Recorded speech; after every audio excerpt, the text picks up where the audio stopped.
I visited my father's grave the other day, as I often do, and as I will do later today. The gravestone also bears my mother's name, though she was cremated and her ashes lie elsewhere. There is a space at the bottom for my name. At the time we bought the grave, Bradford Council was offering a 2-for-1 offer, and being a Yorkshireman, I jumped at the opportunity. So whenever I go to pray for my mum and dad, it's also a moment for me to prepare for my own death, whenever that may be.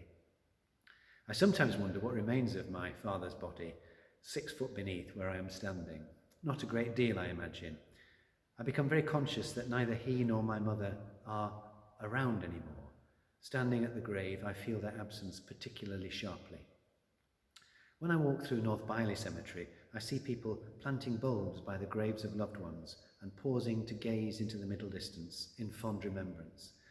Most moving of all is when an elderly person, a widower say, sinks to his knees, trowel in hand, and you feel it's odds on whether he'll be able to rise to his feet again once he has completed this job, which expresses his continuing love. As a young man, I couldn't understand the attraction of graveyards. Now I do. They help us to enter into our experience of loss, and that's an important thing to do. That sense of loss is something that so many people are working through at the moment, given the high number of deaths during the pandemic. A good number of them are parishioners in our parish. Today's solemnity has a particular resonance for them, I know.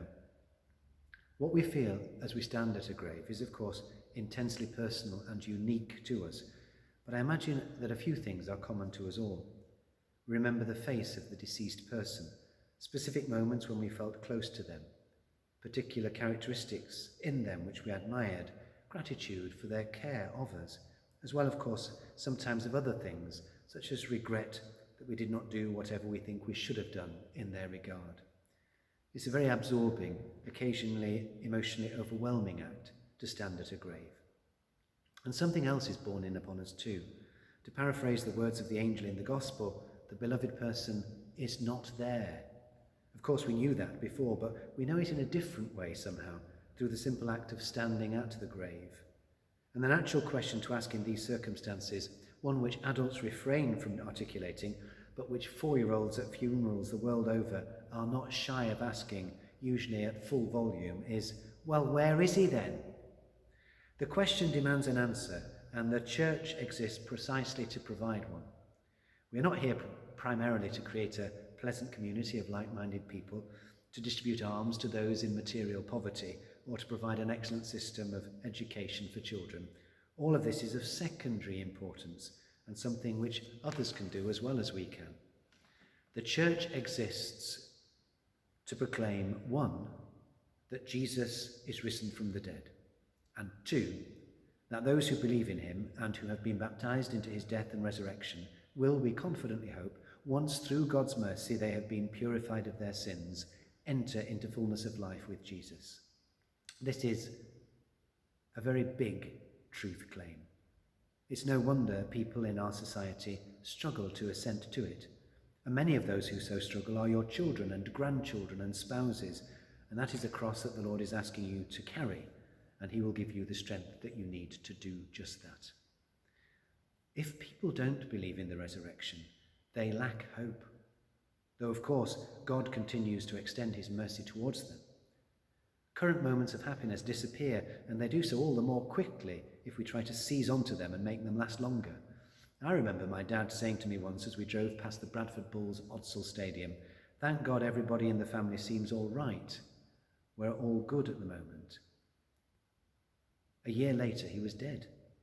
Our mortality doesn't render present happiness valueless, but it does put it into context. We cannot be sure that the sun will come out tomorrow as it did today. And this awareness of the fleeting nature of our earthly lives, something which standing at the graves of loved ones fosters painfully but healthily within us, is in God's providence an occasion for our conversion. Our heart's spontaneous cry of protest at life's transience, and our spontaneous searching for a meaning to our lives which is proof against it, these orient us to be attentive to the good news of Easter.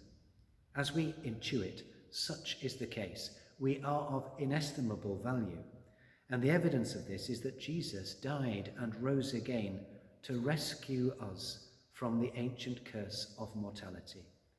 I know through personal experience that the more I assent to this truth, the more wonderful I perceive it to be. It's not like a fact that I have stored away in my memory. It's an ongoing moment of God revealing himself more and more to me.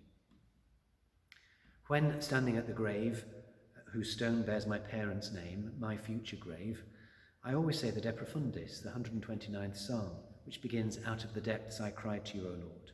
Many of you will know this psalm by heart. It expresses simultaneously our agony of loss and Christ's agony upon the cross, and it then moves through this sense of loss to a declaration of confidence in God's mercy. You never say it without feeling a lot better afterwards. Sometimes I'll kneel down when saying it, not minding the dog walkers passing by, nor the couples strolling along. Being of a theatrical bent, I quite enjoy mildly startling people. At moments like these, my personal prayer becomes like a public act, a witnessing to that hope which the Catholic Church proclaims with the uttermost assuredness to our society, especially during this holy season. It's my way of seeking to draw people out of the depths of unbelief. As I stand up with mud on my trousers where my knees have touched the earth, I always feel a sense of satisfaction. I have both prayed for my parents and also proclaimed the saving truth of Jesus' resurrection from the dead. 2 jobs in one.